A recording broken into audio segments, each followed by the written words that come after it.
Hello friends, आप देख रहे हैं अपना पसंदीदा YouTube channel English with Rambhuvan sir. मैं हूं आपका प्रिय मित्र रामभुवन। आज हम फ्यूचर इंडेफिनिट टेंस के बारे में जानेंगे। तो चलिए हम क्या करते हैं, वीडियो स्टार्ट करते हैं। तो चलिए इसमें जो तीसरा आपका जो टेंस होगा वो होगा फ्यूचर इंडेफिनिट टेंस। हमने इससे पहले प्रेजेंट इंडेफिनिट और पास्ट इंडेफिनिट को पढ़ लिया है बहुत इजी मोड में। अब इसको हम भी बहुत इजी मोड में ही पढ़ेंगे। तो चलिए देखते हैं। अब चलिए इसकी पहचान की बात करें, मतलब फ्यूचर इंडेफिनिट की पहचान क्या होगी। तो अगर हम इसकी बात कर लें तो इसमें क्या हो सकता है, इसमें क्रिया के साथ साथ मतलब क्रिया के पीछे आपका क्या आएगा, ग से रिलेटेड मतलब गा गे गी, इस टाइप से क्या होगा, कोई भी अक्षर लिखे होंगे। देखिए इसमें कोई भी टेंस अगर हम बात कर लें, कोई भी टेंस अगर होगा तो इस टेंस में क्या आपका आ सकता है, ठीक ना। तो उसमें हमने क्या देखा, कोई क्रिया लिखा होगा, क्रिया के पीछे क्या लगा होगा, ग लगा होगा। तो आप समझ जाएंगे कि ये टेंस जो आपका लिखा है वो क्या लिखा है, वो फ्यूचर टेंस लिखा है। आइए कुछ एग्जांपल हम देखते हैं। जैसे यहाँ पे क्या लिखा है, जैसे सीता एक घर खरीदेगी। तो देखिए यहाँ पे क्रिया आपका क्या लिखा है, खरीदना ना, ये आपकी क्रिया लिखी है, ये आपकी क्रिया हो गई। और क्रिया के पीछे क्या लगा है, मतलब ग से रिलेटेड कुछ भी होगा, गा गे गी। तो आप समझ जाइए वो टेंस आपका क्या होने वाला है, वो फ्यूचर इंडेफिनिट टेंस होगा। फिर नीचे वाले सेंटेंस में देखिए देखिए आपका वर्ब यहाँ पे क्या लिखा है, पूछा, मतलब पूछना लिखा है, ये आपकी क्रिया लिखी है। अब क्रिया के पीछे यहाँ पे क्या लिखा है, ग लिखा है। तो जब क्रिया के पीछे ग लिखा होगा तो आपका जो टेंस होगा वो क्या होगा, वो फ्यूचर इंडेफिनिट टेंस होगा। मतलब जब भी आप इस टेंस में जाएंगे तो आपकी कंडीशन क्या होगी, इस टाइप से आपकी हो जाएगी, ठीक ना। तो आपका ये टेंस हो जाएगा फ्यूचर इंडेफिनिट टेंस, ठीक ना।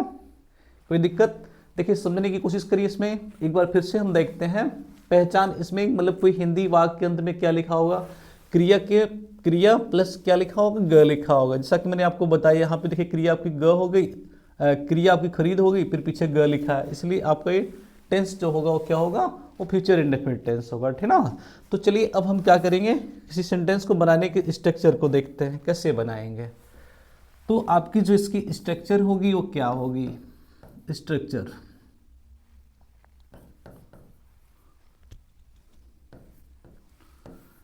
चलिए अब इसको बनाने के लिए सबसे पहला जो आपका टेंस होगा वो कौन सा, पहला सेंटेंस जो आपका होगा वो कौन होगा, वो होगा आपका अफर्मेटिव सेंटेंस।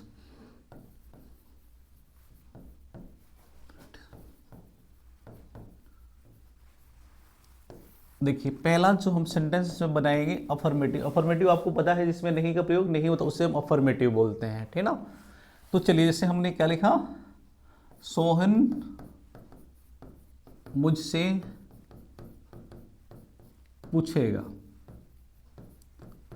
पिछले सेंटेंस में ही लिखा हुआ था, छोटा सेंटेंस है, बड़ा भी हम नहीं ले रहे हैं।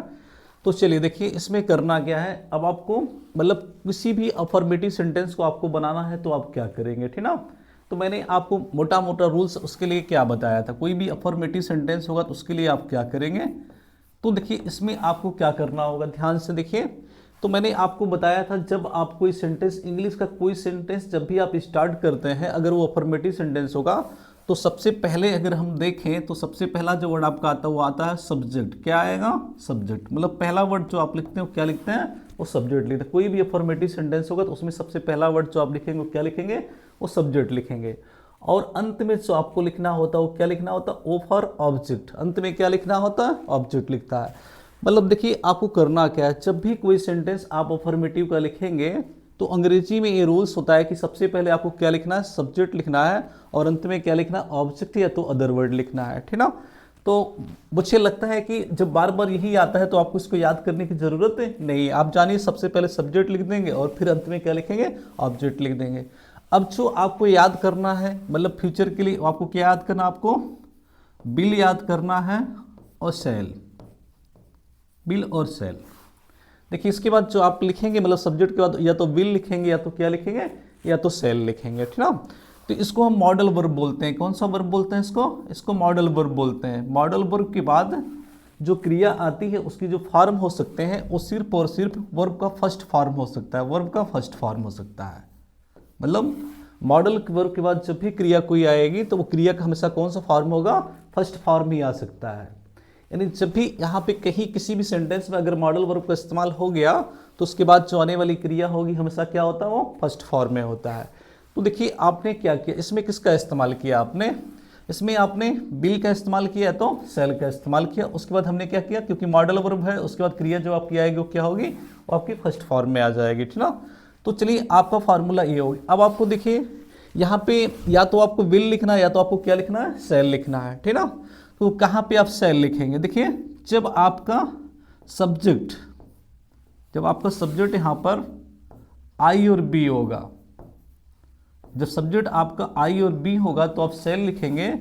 और अदर कोई भी सब्जेक्ट आपका हो सकता जाए, कोई भी अदर सब्जेक्ट होगा, अदर कोई भी सब्जेक्ट हो गया, जैसे आपने क्या लिखा, सी लिखा, ही लिखा, किसी का नाम मोहन लिख दिया, ठीक ना, या तो दे लिख दिया, मतलब इससे आपको नंबर नहीं, सिर्फ आपको ये ध्यान देना है कि जब सब्जेक्ट आपका आई और बी होगा तो आप सेल लिखेंगे, अगर अदर सब्जेक्ट कोई भी आपका आएगा तो आप क्या लिखेंगे, आप बिल लिखेंगे। बस आपको ये ध्यान देना है। क्या करना आपको, देखिए अगर कर्ता के रूप में अगर कहीं पे जैसे मैं लिखा है तो मैं के साथ आप सेल लिख देंगे, या तो हम लिखा है तो हम के साथ क्या लिख देंगे, आप सेल लिख देंगे। अन्य सभी कर्ता के साथ आप क्या लिखेंगे, बिल का प्रयोग कर लेंगे, तो आपका सेंटेंस ये हो जाएगा, ठीक ना।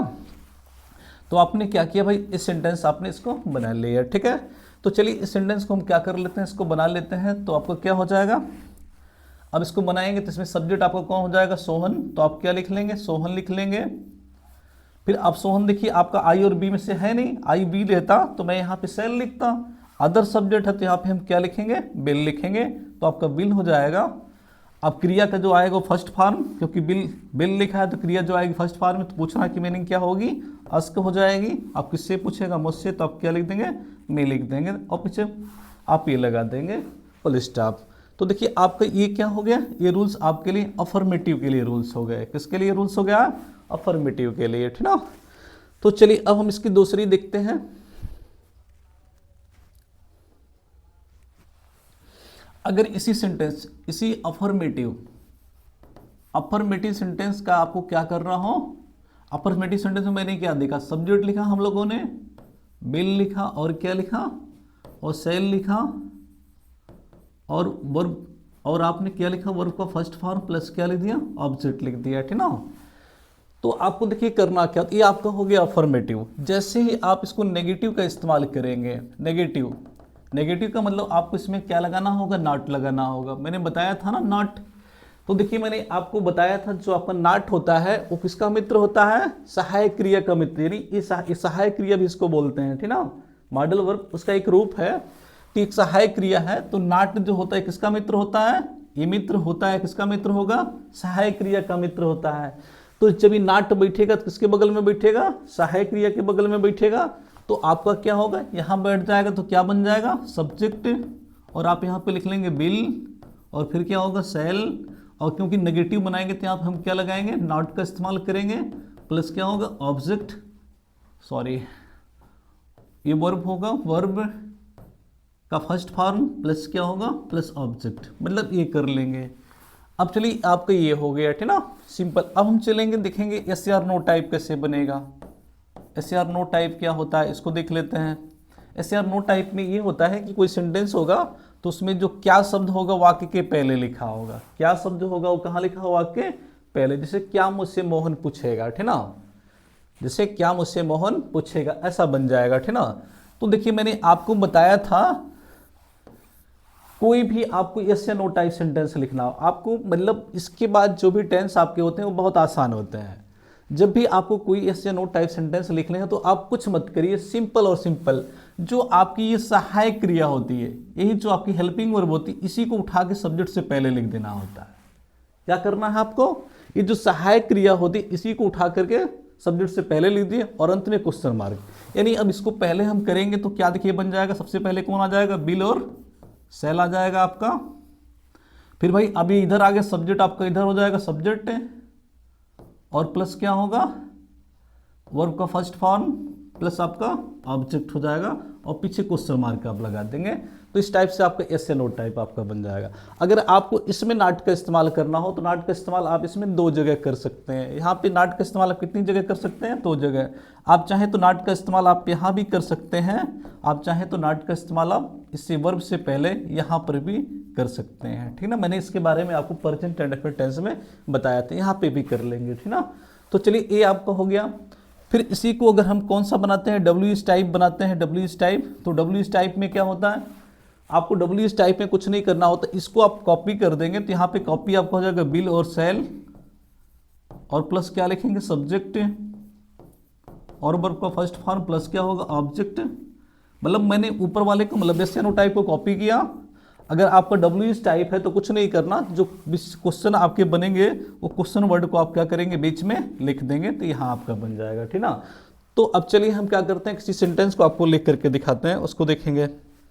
चलिए, जैसे सीमा बाजार जाएगी, अब हम बनाएंगे सीमा बाजार जाएगी। छोटा सेंटेंस देखिए, बाजार जाएगी। चलिए अब हम इसको बनाएंगे, ये आपका अफर्मेटिव है, तो सबसे पहले किसको लिखेंगे, सब्जेक्ट को। सब्जेक्ट आपका कौन है, सीमा, और आपको अफर्मेटिव में क्या लगा था, बिल लग जाएगा, और जाना की अंग्रेजी गो, और बाजार के लिए लिख देंगे to market, go to market, Bill go to market. चलिए ये हो गया। अभी हो गया आपका अफर्मेटिव मोड में, क्या हो गया, अफर्मेटिव। अब इसी का हम नेगेटिव बनाएंगे, तो इसमें क्या लग जाएगा, सीमा बाजार नहीं जाएगी। अगर हम नेगेटिव करेंगे तो सीमा बाजार नहीं, मतलब नहीं लग जाएगा। तो मैंने बताया नाट आपको लिखना, नाट किसके, बिल के बगल में लिखेंगे तो क्या बन जाएगा, Seema will not go to market, तो आपका ये बन जाएगा Seema will go to market. चलिए अब आप इसी का क्या करेंगे भाई, यस या नो टाइप बनाएंगे। तो यस या नो टाइप बनाने में आपको क्या करना होता है, इसी के पहले आपको मतलब क्या शब्द पहले लगा देना होगा, क्या करना होगा, क्या शब्द पहले लगा देंगे तो यस या नो टाइप। तो मैंने बताया किसी भी सेंटेंस को यस या नो टाइप बनाने के लिए आपको कुछ नहीं करना है, इसकी सहायक क्रिया को उठा करके पहले लिख देना। सहायक क्रिया इसमें कौन है, बिल है ना, तो बिल को हम क्या करेंगे, यहाँ पे पहले लिख देंगे, सब्जेक्ट इधर आ जाएगा सीमा, और नाट लिखा है तो नाट लिखे रहिए, नहीं लिखा है तो हटा दीजिए, गो टू मार्केट।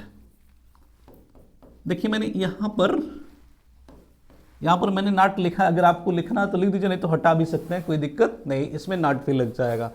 चलिए अब आपका इसको बनाना है आपको डब्ल्यू एस टाइप। तो डब्ल्यू एस टाइप में क्या होगा, जो क्वेश्चन वर्ड होते हैं वो बीच में आते हैं, जैसे सीमा बाजार कब जाएगी, या सीमा कब बाजार जाएगी, सीमा कब बाजार जाएगी।